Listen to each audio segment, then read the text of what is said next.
రక్షించుకుని నన్ను కూడా ఇక్కడి నుంచి రక్షించు అన్నాడు. కానీ మనం కరెక్ట్గా అక్కడ చూస్తే అక్కడ మొదటి దొంగ మాటలో మనం విశ్వాసం అనేది చూడలేకపోతున్నాం, అంతే కదా.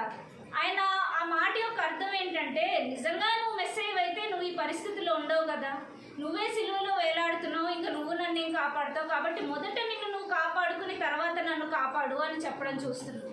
అదే మనం రెండో దొంగ చూస్తే ఏమన్నాడు, నువ్వు రాజుగా తిరిగి వచ్చినప్పుడు నీ రాజ్యంలో నన్ను జ్ఞాపకం చేసుకో అన్నాడు. దాని అర్థం ఏంటి, ఆ రెండో దొంగ నమ్ముతున్నాడు, సిలువ నుంచి ఈయన బయటికి వెళ్తే కానీ తిరిగి రాజుగా రాలేడు కదా, కానీ సిలువ నుంచి వెళ్ళు అన్న మాట ఆయన అనలేదు, నువ్వు రాజుగా వచ్చినప్పుడు నన్ను జ్ఞాపకం చేసుకో అన్నాడు.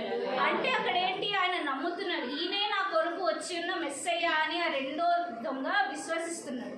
సో దేవుడు మన జీవితంలో వచ్చినప్పుడు మీరెలా దేవుడిని ఆహ్వానిస్తున్నారు? ఆ మొదటి దొంగలాగా నువ్వు నిజంగా దేవుడైతే నాకు ఇచ్చేసి పెట్టు, నువ్వు నిజంగా దేవుడైతే నేను